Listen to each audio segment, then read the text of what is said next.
Hey everybody, this is Ryan, also known as Mr. MCD, and this is my review of The Amazing Spider-Man. The Amazing Spider-Man stars Andrew Garfield as Peter Parker / Spider-Man, Emma Stone as Gwen Stacy, and Bryce Evans as Dr. Kurt Connors / the Lizard. The story is all about Peter Parker finding clues to help him understand why his parents disappeared when he was young, but that path soon leads into Dr. Kurt Connors, a man trying to genetically modify his body to grow his missing arm back. Peter Parker and Dr. Connors are both looking for something to fill the void.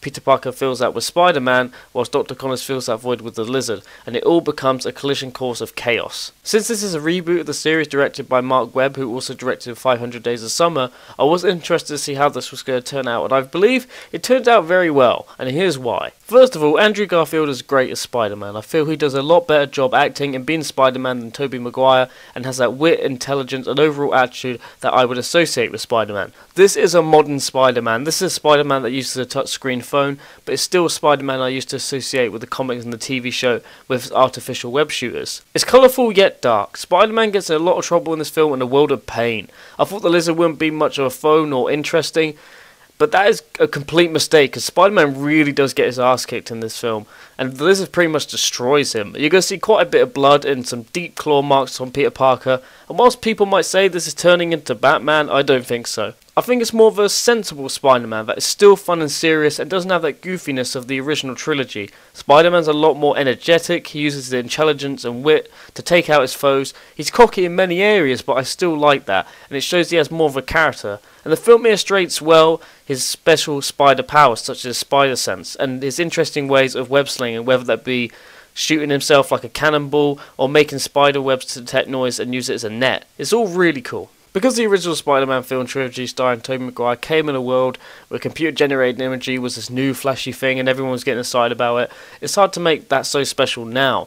But what The Amazing Spider-Man does very well, is become very strong with its characters and its action. The action is presented well, and the camera angles can be a bit sickening with all the crazy web slinging and topsy-turvy movement, but it looks so good and you just want to see more and more of it. It's done really well, and I especially like the fight scene with Spider-Man and the Lizard in the school. That was great.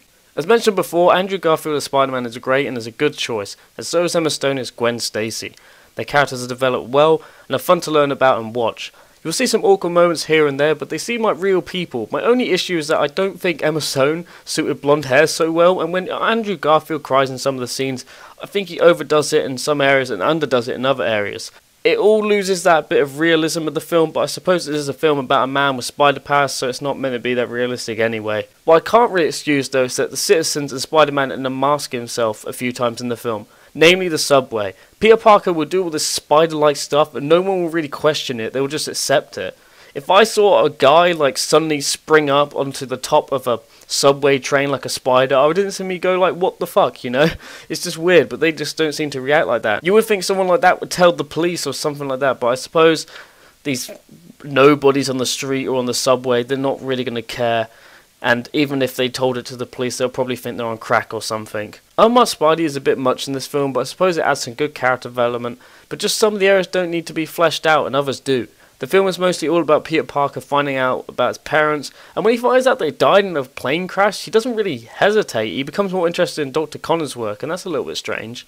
But the relationship with his uncle and aunt are great, and it really feels like a proper relationship. They really feel like a family, even if they aren't his mother and father. Aunt May and Uncle Ben Parker fill that role somewhat of the emptiness that Peter Parker has with the loss of his mother and father, and they do some really good roles in the film. It's just that some of it is a bit overplayed. Peter Parker walks in with a lot of pain. There's bruises everywhere, Aunt May gets worried and hugs him.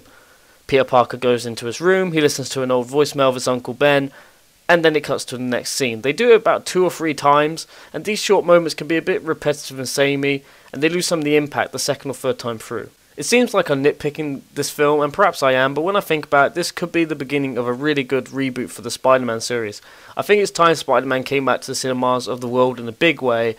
There might not be a few things in this film that might leave you a bit confused, such as Peter Parker's love for sending photos to the press, or seeing more of that cockiness of Spider-Man on screen, but what is there is a pretty good film, and I highly recommend watching it. I haven't seen the original Spider-Man film trilogy in a while, but I think this is a step in the right direction and the Spider-Man we've been waiting for a while. The character development is really strong, the action is exciting and unique, Andrew Garfield and Emma Stone and many of the other actors play their roles very well. There just isn't many weak spots. What is there is mostly stuff that is lacking, and I'm sure that'll be addressed in some sort of sequel. If I was to give The Amazing Spider-Man a rating, it would be an 8. I think this is a very good film, a film that I just wanted to watch more and more of, and if you're a Spider-Man fan, a comic book fan, or just in general an action film fan that appreciates a good story and interesting action setups, you will be satisfied.